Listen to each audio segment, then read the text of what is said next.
بسم اللہ الرحمن الرحیم۔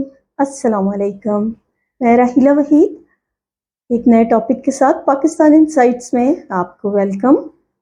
آج کا میرا ٹاپک ہے role of Quaid Azam as governor general of Pakistan. Quaid Azam Muhammad Ali Jinnah, father of nation, جب ان کے ہم رول کی بات کرتے ہیں ایز گورنر جنرل، ہمارے پاس بہت تھوڑا سا ٹائم رہ جاتا ہے، صرف 1 سال کا۔ اس 1 سال کے عرصے میں جو قائد اعظم محمد علی جناح کو پاکستان کے بعد اللہ پاک نے جو زندگی دی، اس 1 سال کی زندگی میں قائد اعظم نے کن امور پر توجہ دی، کن معاملات کو اپنا ہدف بنایا، اپنا ٹارگٹ بنایا، وہ ہمارا آج کا ٹاپک ہے۔ یعنی اس ٹاپک میں role of Quaid Azam as governor general of Pakistan, اس میں ہم قائد اعظم کی سروسز یا قائد اعظم کا کردار پاکستان بننے کے بعد ان کی جو بقیہ 1 سال کی زندگی تھی اس میں دیکھیں گے۔ So let's start with our lecture. As usual ہمارے لیکچر کا آؤٹ لائن سناپسس آپ کے سامنے۔ اپنے اس لیکچر میں ہم قائد اعظم کی پاکستان بننے کے بعد پہلی اسمبلی سے لے کر اور ان کی ڈیتھ تک انہوں نے جن جن چیزوں پر اپنا توجہ دی اسے دیکھیں گے۔ پاکستان 14 اگست 1947 کو وجود میں آیا، لیکن پاکستان کی پہلی اسمبلی کا پہلا اجلاس 11 اگست 1947 کو ہو گیا، یعنی پاکستان بننے سے بھی 3 دن پہلے۔ اب اس اجلاس میں ان اسمبلی میں کون لوگ آ کے بیٹھ گئے تھے؟ فوری طور پہ تو کوئی الیکشنز نہیں ہوئے تھے، تو پاکستان کی پہلی اسمبلی کہاں سے بن گئی تھی؟ 1945-46 کے جو جنرل الیکشن ہوئے تھے، جس میں مسلم لیگ نے سینٹر میں 30 کی 30 یعنی 100% سیٹس جیت لی تھیں اور صوبوں میں 90% سے زیادہ سیٹس جیت لی تھیں، تقریباً 500 سے زیادہ لوگ الیکٹ ہوئے تھے 45-46 کے جنرل الیکشنز میں۔ ان الیکٹیز سے پاکستان کی پہلی اسمبلی وجود میں آ چکی تھی۔ 11 اگست 1947 کو اسمبلی کے پہلے اجلاس میں پوری اسمبلی نے قائد اعظم کو پاکستان کا پہلا گورنر جنرل اور پاکستان کی اسمبلی کا پریزیڈنٹ منتخب کیا۔ یہیں پر لیاقت علی خان پاکستان کے پہلے پرائم منسٹر بنے۔ انڈین انڈیپینڈنس ایکٹ 1935 کو کچھ امینڈمنٹ کے ساتھ اختیار کر لیا گیا تھا، کیونکہ فوری طور پہ ملک میں تو کوئی آئین موجود نہیں تھا، لہٰذا انڈین انڈیپینڈنس ایکٹ کا جو آئین تھا، جو پچھلا 35 کا ایکٹ تھا، اسی کو امینڈمنٹ کے ساتھ ملک میں اختیار کر لیا گیا تھا اور اسی کے تحت قائد اعظم پاکستان کے پہلے گورنر جنرل مقرر ہوئے تھے۔ گورنر جنرل کی حیثیت سے قائد اعظم نے کن معاملات کو ترجیح دی اور اپنی اس 1 سالہ گورنرشپ اور 1 سالہ زندگی جو پاکستان بننے کے بعد انہیں نصیب ہوئی، اس میں انہوں نے کیا کیا وہ دیکھتے ہیں۔ قائد اعظم کے لیے سب سے پہلا اور سب سے بڑا چیلنج اس بکھری ہوئی دکھی قوم کو اکٹھا کرنا تھا۔ اسپرٹ آف نیشن ہوڈ، جس کی اس وقت شدید ضرورت تھی، ملک جن مسائل میں گھرا ہوا تھا، ایک نوزائیدہ مملکت، ایک نیو بورن اسٹیٹ کی حیثیت سے ملک کو جن مسائل کا سامنا تھا، ان مسائل سے نمٹنے کے لیے لوگوں کے ہجوم کو ایک قوم بن کر کام کرنا بہت ضروری تھا۔ مختلف ایتھنیسٹی سے، مختلف صوبوں سے، مختلف زبانوں سے، مختلف کلچر سے تعلق رکھنے والے لوگ قائد اعظم کی لیڈرشپ میں بابائے قوم کے سائے میں ایک قوم بن کے کس طرح کام شروع کرتے ہیں وہ دیکھتے ہیں۔ قائد اعظم نے اس قوم میں اسپرٹ آف نیشن ہوڈ یا نیشنل انٹیگریٹی کو اپنے ہارڈ ورک اور اپنے ڈیڈیکیشن کے ذریعے ممکن بنایا، جو کہ اس وقت ایک بہت بڑا چیلنج تھا۔ ہر کوئی اپنے مسئلے میں پھنسا ہوا تھا، اپنے مسائل میں الجھا ہوا تھا، آنے والے بھی اور یہاں موجود بھی، ہر طرح سے ایک بے چینی اور انتشار تھا۔ اور ایسے حالات میں قائد اعظم نے کس طرح سے کام کیا؟ سب سے پہلے جو قائد اعظم نے توجہ دی جس معاملے کو، وہ ہے ری ہیبلیٹیشن آف ریفیوجیز، مہاجرین کی آباد کاری، انڈیا سے آنے والے مسلمان لٹے پٹے قافلے، ان قافلوں میں سے اگر کوئی جیتے زندہ جسم ملتے بھی تھے تو وہ زخموں اور بھوک سے نڈھال اور چور چور تھے۔ ان آنے والوں کو، ان مہاجرین کو آتے کے ساتھ یہاں پر جس امداد کی اور جس سہارے کی ضرورت تھی وہ یہاں کی موجود عوام کے ہی ذریعے سے قائد اعظم نے کس طرح ممکن بنایا۔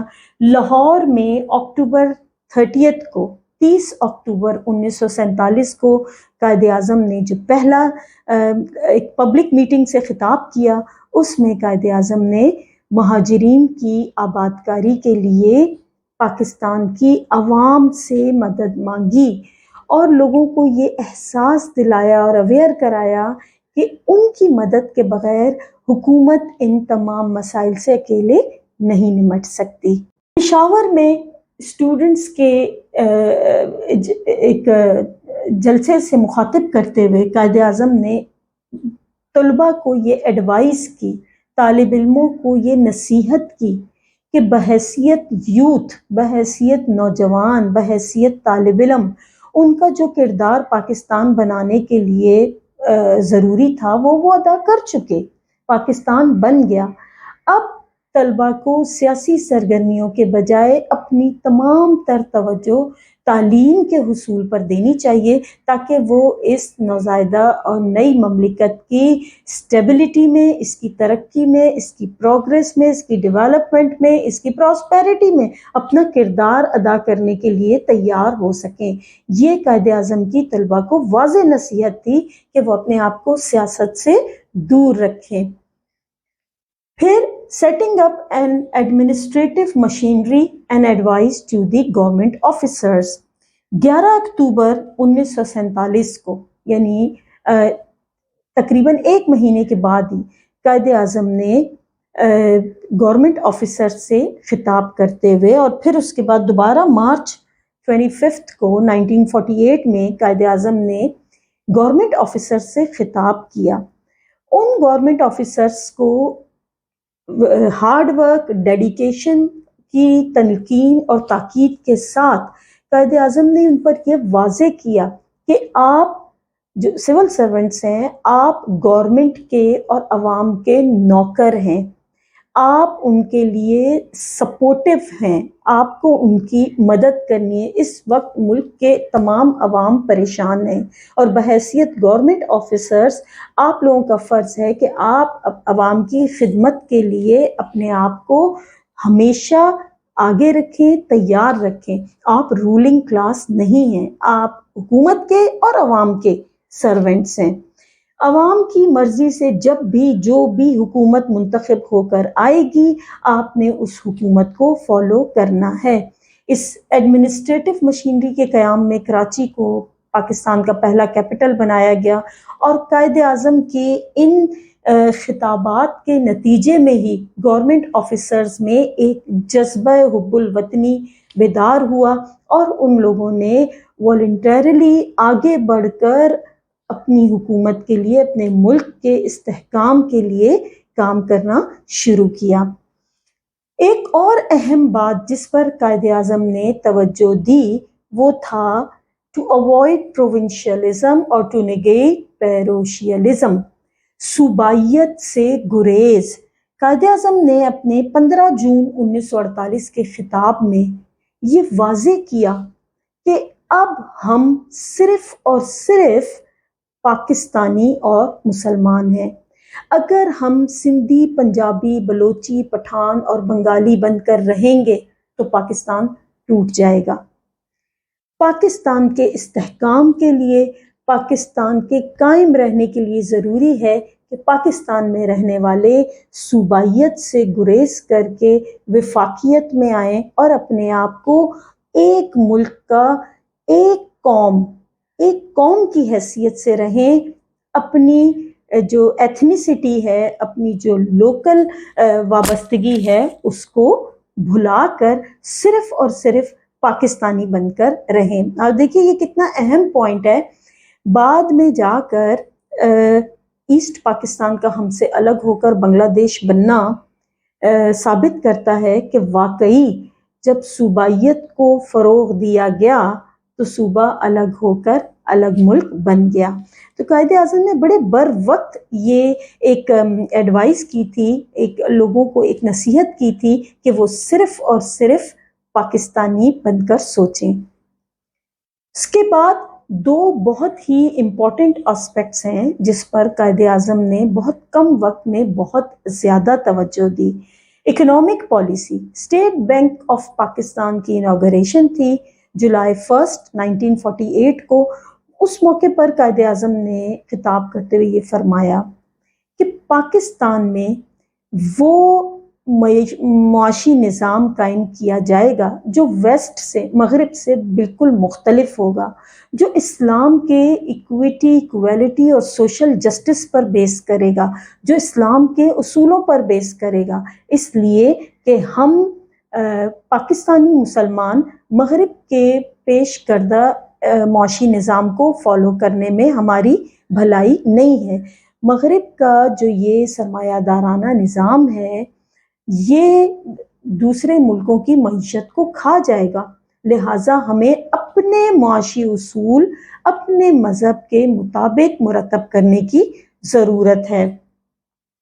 فورن پالیسی، پاکستان بننے کے فوراً بعد انڈیا نے جوناگڑھ پہ اور کشمیر پہ ایگریشن کرتے ہوئے اپنی فوجیں وہاں داخل کر دی تھیں، اور قائد اعظم نے اس معاملے کو فوری طور پر برٹش کامن ویلتھ میں اور یونائٹڈ نیشن میں پاکستان کو یونائٹڈ نیشن کا ممبر بنانے میں، اور اس کے بعد ان معاملات کو وہاں پر پیسفلی حل کرنے کے لیے قائد اعظم نے بہت کوششیں کی، اور ملک کو ایک واضح وہ ایک آؤٹ لائن دیا، وہ ایک خاکہ دیا فورن پالیسی کو مرتب کرنے کے لیے، جو اس وقت سے لے کر آج تک پاکستان کی خارجہ پالیسی کے رہنما اصولوں کے طور پر آج بھی ہماری خارجہ پالیسی کا حصہ ہیں۔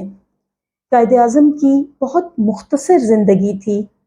اللہ پاک نے فادر آف نیشن کو، بابائے قوم کو اتنی جلدی بلا کر پاکستانی قوم یوں سمجھ لیں کہ یتیم ہو گئی تھی، اور ملک ایک مرتبہ پھر مسائل میں گھر گیا تھا، لیکن قائد اعظم نے بحیثیت لیڈر پاکستان کے حاصل کرنے میں، پھر اس کے بعد پاکستان کے یکجہتی میں، پاکستان کے استحکام میں، اس ایک سال میں جو کردار ادا کیا اور جو کام کیے وہ بلا شبہ بہت ہی زیادہ قابل تعریف ہیں۔